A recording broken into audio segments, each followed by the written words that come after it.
दोस्तों नमस्कार। दोस्तों आज का जो प्रेजेंटेशन है मेरा वो बहुत ही महत्वपूर्ण है टेक्नोलॉजीज के लिए, रेगुलेटर्स के लिए और सर्विस प्रोवाइडर्स के लिए और यहाँ तक कि कॉमन मैन के लिए। आप बोलेंगे कि ऐसा क्या मुद्दा है जो सबके लिए इतना ही इंपॉर्टेंट है। दोस्तों जिस मुद्दे के बारे में मैं बात करना चाहता हूँ वो एक मुद्दा आने वाले टाइम में बहुत ही महत्वपूर्ण होने वाला है, क्योंकि टेक्नोलॉजी प्रोग्रेस करती जा रही है और जो स्मार्टफोन जो हम इस्तेमाल करते हैं उसके अंदर में सैटेलाइट सेवाएं इंटीग्रेट हो जाएंगी। कहने का मतलब यह है कि आज आप टेरेस्ट्रियल बेस स्टेशन को इस्तेमाल करके आप 4G 5G सर्विसेज जो डेटा सर्विसेज इस्तेमाल करते हैं, कल को सैटेलाइट का जो सेवाएं हैं इसी स्मार्टफोन में डायरेक्टली इंटीग्रेट हो जाएगा। इसका मतलब अगर आप कवरेज के बाहर हैं तो आप सैटेलाइट के थ्रू वही सेवाएं, वही नंबर इस्तेमाल करके ले सकते हैं। अब ये जो है टेक्नोलॉजी का इवोल्यूशन है, धीरे धीरे ये इवॉल्व हो रहा है और आने वाले टाइम में अनदर 3-4 years में 3GPP will come out with the standard for this integration, है ना, जिसको बोला जाता है नॉन टेरेस्ट्रियल नेटवर्क। अब नॉन टेरेस्ट्रियल नेटवर्क के लिए डीओटी अपनी तैयारी में लगी हुई है। डीओटी ने जो रूल्स बनाए हैं जिसको बोला जाता है आपका ये दिस रूल्स आर कॉल्ड, जो उन्होंने अभी जारी किया है टेलीकॉम एक्ट के को मैप करते हुए, जिसको बोला जाता है प्रिंसिपल टेलीकॉम सर्विस रूल्स। अब प्रिंसिपल टेलीकॉम सर्विस रूल्स में उन्होंने चैप्टर जो है 7 में specific condition for principal telecommunication service में यूजिंग सैटेलाइट नेटवर्क का एक चैप्टर उन्होंने सेपरेटली रखा है। इसका मतलब क्या हुआ दोस्तों कि डीओटी को पता है कि आने वाले टाइम में ये सेवाएं जो है वो यूबिक्विटस हो जाएंगी, उसके लिए उनको फ्रेमवर्क तैयार करना पड़ेगा, तो वो कर रहे हैं, तो इसमें कोई प्रॉब्लम नहीं है। अब दोस्तों मैं प्रेजेंटेशन बना क्यों रहा हूं? मैं इसलिए बना रहा हूं दोस्तों, जो फ्रेमवर्क जो है डीओटी का, वो फ्रेमवर्क में कई सारे बदलाव करने पड़ेंगे। अब वो कौन से बदलाव करने पड़ेंगे? क्योंकि हमारा जो लीगेसी लाइसेंस फी स्ट्रक्चर है जिसको बोला जाता है स्पेक्ट्रम यूसेज चार्ज, वो एक बैरियर की तरह जो है ये काम करेगा और आने वाले टाइम में it will act like a barrier in deployment of end-to-end services. अब दोस्तों आप बोलेंगे कि बैरियर की तरह क्यों काम करेगा, क्यों SU spectrum usage charge barrier की तरह काम करेगा? उसके लिए दोस्तों पूरा हिस्ट्री समझना जरूरी है, इसलिए दोस्तों मैं ये प्रेजेंटेशन आपके सामने बना रहा हूं। दोस्तों एक सर्विस यूजिंग 4 स्पेक्ट्रम लेयर्स समझ लेते हैं। पहले तो हमको स्पेक्ट्रम लेयर समझने की जरूरत है, बिकॉज जब तक हम स्पेक्ट्रम लेयर नहीं समझेंगे तब तक हम ये चीज, इस मुद्दे को अप्रिशिएट नहीं कर पाएंगे। पहला क्या है? IMT access. IMT access is called 4G 5G। जैसे मान लेते हैं दोस्तों कि आपको अगर 4G 5G इस्तेमाल करना है तो बेस स्टेशन से एक स्पेक्ट्रम का लेग आता है जिसको बोला जाता है एक्सेस स्पेक्ट्रम, जो कि 700 हो सकता है, 800 हो सकता है, 1800 हो सकता है। उससे आप डायरेक्टली फोन में सेवाएं लेते हैं। आप एक्सेस सर्विस प्रोवाइड करने के लिए बैकहॉल स्पेक्ट्रम की भी दरकार होती है जिसको बोला जाता है microwave access and microwave backbone. ये जो है बेस स्टेशन को आपस में कनेक्ट करते हैं, है ना, and then finally it goes to the mobile switching centre. फिर सैटेलाइट के अंदर में भी 2 तरह के लेग होंगे, जिस तरह बेस स्टेशन के 2 लेग हैं, एक लेग ये और एक लेग माइक्रोवेव का। सैटेलाइट में भी एक्सेस लेयर का एक लेग होगा और सैटेलाइट के जितने भी जो सिग्नल जो सैटेलाइट में जाएगा उसको गेटवे में कनेक्ट करने के लिए KQ बैंड यूज होगा, है ना। और एक और बैंड होता है जिसको बोला जाता है E बैंड, जो कि ऑपरेटर यूज करते हैं in order to enhance their microwave access capability. समझ में आ गया दोस्तों यहां तक का? तो क्या हो रहा है दोस्तों कि अब क्या दिक्कत आ रहा है कि जो TRAI ने जब रिकमेंड किया था DOT को कि सैटेलाइट को एक अलग सेवाओं की तरह देखना चाहिए, सेपरेट सर्विस, और उसके लिए एक सेपरेट ऑथराइजेशन होना चाहिए, TRAI ने ऐसा कहा था। पर DOT ने क्या किया? DOT ने कहा नहीं, हम इसको 1 ऑथराइजेशन करेंगे विथ 2 डिलीवरी नेटवर्क्स। इसका मतलब क्या हुआ कि अगर आपके पास में यूनिफाइड एक्सेस ऑथराइजेशन है तो आप सैटेलाइट सेवाएं भी प्रदान कर सकते हैं, उसके लिए आपको सेपरेट ऑथराइजेशन लेने की जरूरत नहीं है। तो आप देखेंगे जो DOT का प्रिंसिपल टेलीकॉम सर्विस रूल्स के अंदर में एक चैप्टर 7 है जिसके अंदर में specific condition for provision of principal telecom services using satellite network. This is part of the principal service authorisation, not a separate authorisation. ये बहुत इंपॉर्टेंट है दोस्तों, क्योंकि इससे बहुत ज्यादा फर्क पड़ने वाला है। मैं आपको बताता हूं क्यों। तो क्या हुआ, टेरेस्ट्रियल नेटवर्क से आपने सेवाएं ले सकते हैं। अगर आपके पास में ये है तो आपका जो कंज्यूमर है को आप terrestrial network plus satellite network से सेवाएं प्रदान कर सकते हैं, आपको कोई दूसरा ऑथराइजेशन लेने की जरूरत नहीं है। अब इसमें क्या है कि जो स्पेक्ट्रम होगा टेरेस्ट्रियल का, टेरेस्ट्रियल के स्पेक्ट्रम के रूल से असाइन होगा जो कि ऑक्शन बेस्ड होगा, और सैटेलाइट का जो स्पेक्ट्रम होगा वो एडमिनिस्ट्रेटिवली असाइन होगा जो कि टेलीकॉम एक्ट में क्लियरली मेंशन है। तो इसमें भी कोई कंफ्यूजन नहीं है। यहां पे जो है टेरेस्ट्रियल वाले जो एक्सेस स्पेक्ट्रम है वो आपका ऑक्शन होगा, माइक्रोवेव वाले जो बैकहॉल स्पेक्ट्रम वो एडमिनिस्ट्रेटिव असाइन होगा, और सैटेलाइट के सारे स्पेक्ट्रम एडमिनिस्ट्रेटिव भी असाइन होगा। ठीक है ना। अच्छा, अब क्या है दोस्तों, ये जो आपका जैसे access and backhaul uses different spectrum, जैसे मैंने आपको पहले ही समझा दिया था कि देखिए एक्सेस स्पेक्ट्रम में IMT access assign through auction, microwave E band administratively, और ये दोनों जो है वन एक्सेस सर्विस प्रोवाइड करता है ना। Different spectrum assignment support the same customer. अब क्या है दोस्तों कि हुआ क्या, जब एक्सेस स्पेक्ट्रम का जब ऑक्शन बेस्ड असाइनमेंट शुरू हुआ तब क्या हुआ कि every auction had got a different SUC rate. कहने का मतलब यह कि स्पेक्ट्रम जो है एक्सेस वाला आईएमटी एक्सेस आपने ऑक्शन से खरीदा, तो डीओटी ने कहा कि भाई ऑक्शन के खरीदने के बाद में भी आपको स्पेक्ट्रम यूसेज चार्ज देना पड़ेगा, that is on top of the auction. तो that SUC rate was different for different auction. जैसे 2010 में कोई और रेट था, 2012 में उसको चेंज कर दिया, 2014 में कुछ और था, उसके बाद में 2021 के बाद में 0% कर दिया, क्योंकि ये इंटीग्रेटेड सर्विस है। बैंड 700, 800, 900, 2100, 1800, 2300 सबके अलग अलग रेट है, तो कंफ्यूजन क्रिएट हो गया कि कौन सा रेट एप्लीकेबल होगा। Similarly microwave backhaul, microwave backbone, microwave access, microwave backbone and E band, it was basically on the basis of AGR. तो डीओटी ने क्या किया कि उन्होंने परसेंटेज एजीआर कर दिया और कहा कि जो भी इसका रेट है इसके ऊपर हम सुपर इंपोज कर देंगे। आपको समझाता हूं कि थोड़ा सा कॉम्प्लिकेटेड है, बी विथ मी।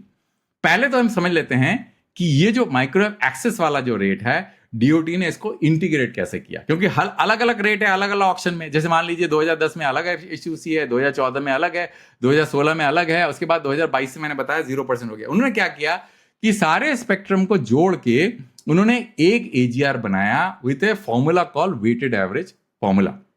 कहने का मतलब ये हो गया, क्वांटम ले लिया स्पेक्ट्रम का, उसके एसयूसी से मल्टीप्लाई करा, उसके बाद में ऐड करते रहे और टोटल स्पेक्ट्रम से डिवाइड कर दिया, तो एक वन ब्लेंडेड रेट आ गया instead of band by band revenue. क्योंकि आप बैंड बाय बैंड जो है रेवेन्यू को सेग्रीगेट तो कर नहीं सकते, आपको क्या पता कि कौन से बैंड से सर्विस प्रोवाइड हो रहा है। इसीलिए उन्होंने एक उन्होंने तरीका ढूंढ निकाला कि भले ही अलग अलग बैंड का अलग अलग रेट है ना, तो उन्होंने कहा कि एक ही रेट होगा, एक सर्विस एरिया का एक ही रेट होगा, डिपेंडिंग अपॉन किस ऑक्शन से आपने स्पेक्ट्रम लिया, है ना। ये समझ में आ गया आपका, जिसको बोला जाता है वेटेड एवरेज एसयूसी। इससे उन्होंने ये प्रॉब्लम सॉल्व कर लिया of the SUC, different SUC rate for access spectrum for which is auction based. अब क्या हुआ, ये आपका वेटेड एवरेज फॉर्मूला है। जैसे मैं तो पता 10 मेगाहर्ट्ज आपका एक बैंड में 5% मल्टीप्लाई किया, 20 मेगाहर्ट्ज का 3% था दूसरे बैंड में, दोनों को डिवाइड करके 30 से डिवाइड कर दिया, तो आपका वेटेड एवरेज स्पेक्ट्रम आ गया 3.67 आ गया 3.67%। तो this is applied across the circle, across different spectrum rates become one operator level SUC circle based, है ना। अब आया प्रॉब्लम बैकहॉल का, क्योंकि बैकहॉल में एडमिनिस्ट्रेटिव असाइनमेंट था, है ना, और एडमिनिस्ट्रेटिव असाइनमेंट जैसे ई बैंड है, ई बैंड का अलग रेट, माइक्रोवेव एक्सेस का अलग रेट। तो उन्होंने क्या किया, उन्होंने बोला अच्छा एक काम करते हैं, आपने एक्सेस का स्पेक्ट्रम एसयूसी ले लिया और ई बैंड और माइक्रोवेव जो है उसके it will be on top of it. मतलब ये सारा का सारा रेट जो है it will be on top of it. इसका मतलब मान लेते हैं ये 2% है और माइक्रोवेव एक्सेस का 2% है, ई बैंड का लेट से 1% है, तो 2% प्लस 2%, 4% प्लस 1%, 5%। तो आपको 5% एसयूसी पे करना पड़ेगा for that circle, depending upon how much spectrum you have in microwave access और ई बैंड। आपका एक्सेस का तो वेटेड एवरेज का रेट मैंने आपको समझा दिया है ना।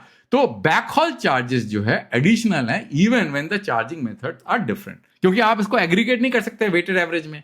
आप ऑक्शन का स्पेक्ट्रम को तो एग्रीगेट कर सकते हैं पर बैकहॉल का तो नहीं कर सकते आप। तो उन्होंने कहा कि भाई एक भी बैकहॉल लिंक हो आपके एक सर्कल में तो आप पूरे सर्कल का जो है रेवेन्यू पे आपको लाइसेंस फी पे करना पड़ेगा, because it is very difficult to segregate कि बैकहॉल का रेवेन्यू कितना होगा और एक्सेस का रेवेन्यू कितना होगा। यहां तक आपको समझ में आ गया। अब क्या हो रहा है दोस्तों, आया सैटेलाइट। अब आपको समझ में आएगा कहानी, क्योंकि मैंने अभी तक जो है भूमिका बांधी थी। अब सैटेलाइट क्या है, आपको एक्सेस का समझ में आ गया। Satellite is now A unified service under the same licensing framework. एक ही लाइसेंस है जिसके अंदर में आप एक्सेस भी प्रोवाइड करेंगे और सैटेलाइट भी प्रोवाइड करेंगे। अब यही आता है प्रॉब्लम इसलिए आता है कि अगर आपका मोबाइल फोन में इंटीग्रेटेड सर्विसेज आ रहा है, आपको कैसे पता चलेगा कि सैटेलाइट से को कितना रेवेन्यू जनरेट हो रहा है और आपका टेरेस्ट्रियल से कितना रेवेन्यू जनरेट हो रहा है? ये तो पता नहीं कर सकते, क्योंकि टीआरआई ने पहले कोशिश करी थी एक्सेस में। तो टीआरआई ने अपने पहले भी टीआरआई के रिकमेंडेशन है, मेरे आर्टिकल्स हैं, मैं इसके लिंक आपको भेज दूंगा, जिसमें टीआरआई ने क्लियरली कहा है कि आप जो है इसको सेग्रीगेट नहीं कर सकते, है ना। कि उन्होंने कहा था भाई देखिए ये सेग्रीगेट नहीं कर सकते। According to TRAI access service accounting separation is complex, can not be done easily. ये देखिए, ये जो मैंने अपने आर्टिकल में लिखा है, ये देखिए, है ना। तो नहीं कर सकते। जब वो नहीं कर सकते तो जब आपको कैसे पता चलेगा कि सैटेलाइट से क्या है, कितना रेवेन्यू है और एक्सेस से कितना रेवेन्यू है? एक्सेस का तो आपने सॉल्व कर लिया। Satellite is administrative.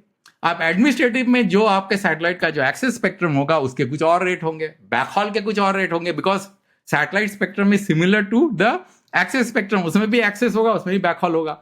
अब दिक्कत क्या हो रहा है कि इसमें दो सिचुएशन बनेंगे, क्योंकि इसमें देखिए ब्रॉडबैंड को आप हटा दीजिए जो केयू बैंड है, मैं सिर्फ स्मार्टफोन इंटीग्रेशन की बात कर रहा हूं। तो मैं स्टेप बाय स्टेप, परत बर परत आपको कॉम्प्लेक्सिटी समझाऊंगा कि किस तरह से सैटेलाइट आने के बाद में ये एसयूसी का जो मामला है बहुत कॉम्प्लेक्स होने वाला है।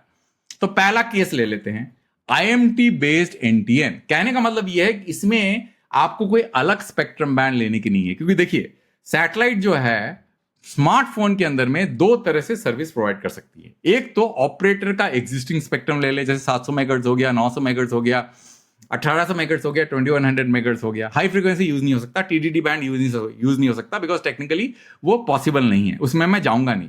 पर आप लो फ्रीक्वेंसी बैंड यूज करके स्मार्टफोन में सर्विस प्रोवाइड कर सकते हैं, है ना। तो कोई नया स्पेक्ट्रम नहीं ले रहा, क्योंकि नया स्पेक्ट्रम कौन सा है? LNS बैंड, वो नया स्पेक्ट्रम है। ये IMT स्पेक्ट्रम है, उसी में दोनों तरह की सेवाएं जो है होगा, एक तो टेरेस्ट्रियल भी इसी में करेगा और सैटेलाइट भी इसी में सर्विस प्रोवाइड करेगा। तो इसमें क्या है दोस्तों, इसमें कोई प्रॉब्लम आने वाली नहीं है। क्यों नहीं आने वाली है? क्योंकि ये जो स्पेक्ट्रम है ऑलरेडी असाइन टू ऑपरेटर है। एसयूसी वो पे कर रहा है। वो क्या करेगा, आप इंटीग्रेटेड एसयूसी पे कर लेगा, जो रेवेन्यू उनका टेरेस्ट्रियल से जनरेट हुआ और जो सैटेलाइट से जनरेट, दोनों को जोड़ के, और वो same existing SUC will apply. There will be no additional satellite link SUC. इसमें कोई प्रॉब्लम है नहीं। Changing the transmitter from tower to satellite does not create a second spectrum right, that is why. अब दिक्कत आएगी LNS band. LNS band is a different spectrum band in the lower frequency. अब ये भी use हो सकता है, जैसे एप्पल का ग्लोबल स्टार जिससे वो मैसेजिंग सर्विस प्रोवाइड कर रहा है, वो L बैंड में है। तो अगर स्मार्टफोन के अंदर में LNS बैंड करके इंटीग्रेट कर दिया, तो LNS बैंड जो है as per the telecom act ये एडमिनिस्ट्रेटिव असाइनमेंट है, तो इसके जो SUC रेट्स होंगे वो अलग होंगे। टेरेस्ट्रियल का तो आपने इंटीग्रेटेड रेट बना दिया, जैसे मैंने आपको समझाया, microwave is on top of the access which is on an weighted average basis.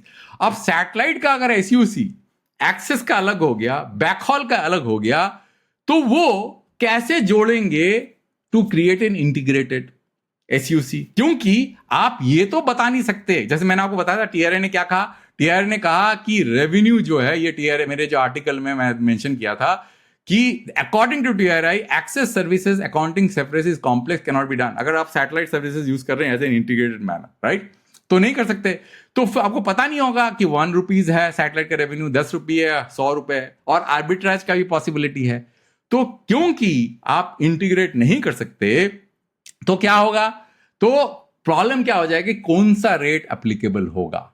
Satellite का rate on the access rate, क्या वो सुपर इंपोज होगा? क्योंकि आपका सैटेलाइट का जो एक्सेस का जो रेट है वो वेटेड एवरेज भी नहीं कर सकते, क्योंकि satellite spectrum is a shared spectrum, और वेटेड एवरेज के लिए आपको एक्सक्लूसिव स्पेक्ट्रम का जरूर दरकार पड़ेगी। यहां पे शेयर्ड स्पेक्ट्रम है, रेट जो है आपने यूज कर लिया मान लो 3%, अब उसको वेटेड एवरेज में कैसे जोड़ेंगे? एक्सेस के ऊपर नहीं जोड़ सकते ना। तो अगर आपने उसको सुपर इंपोज कर दिया तो ऑलरेडी 5% का 8% हो जाएगा। On top of it gateway spectrum will have a double charging, क्योंकि गेटवे स्पेक्ट्रम का SUC रेट ऑल होगा, तो क्या होगा, मान लेते हैं 4% होगा, एक्सेस का हुआ 4%, गेटवे हुआ तो 8% हो गया, और 8% on top of 5% which is already for access. All are integrated together. तो 5% प्लस 8% कितना हो गया दोस्तों? 13%। तो 13% पे करेंगे एसयूसी रेट।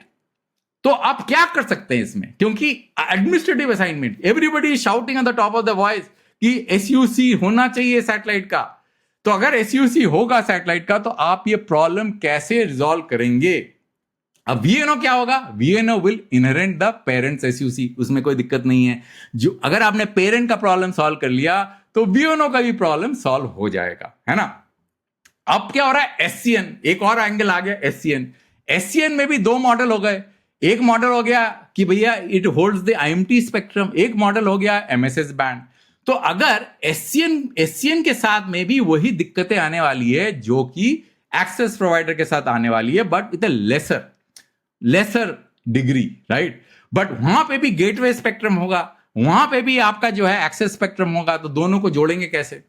तो क्या हो रहा है दोस्तों कि कंक्लूजन क्या है इसका?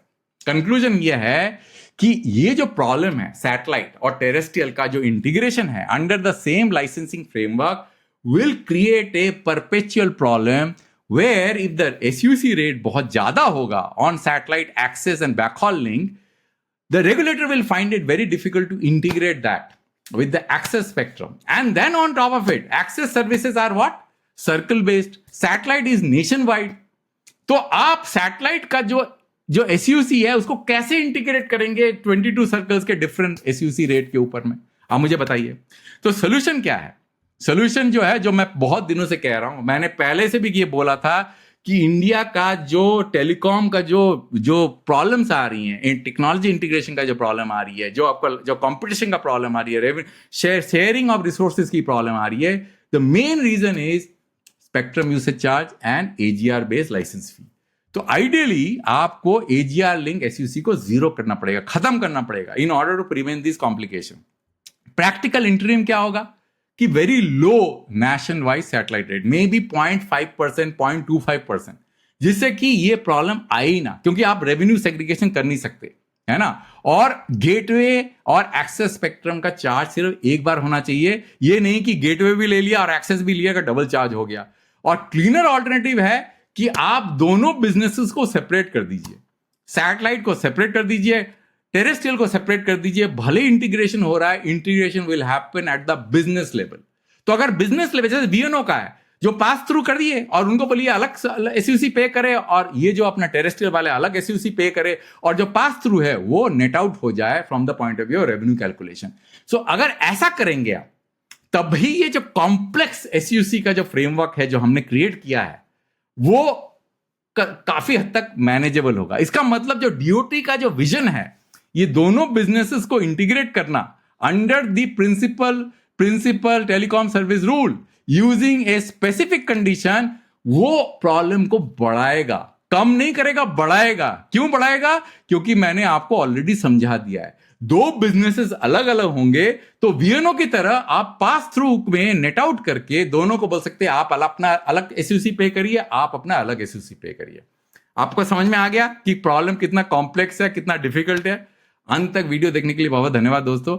एक वीडियो दूसरे टॉपिक में जल्दी लेके आऊंगा।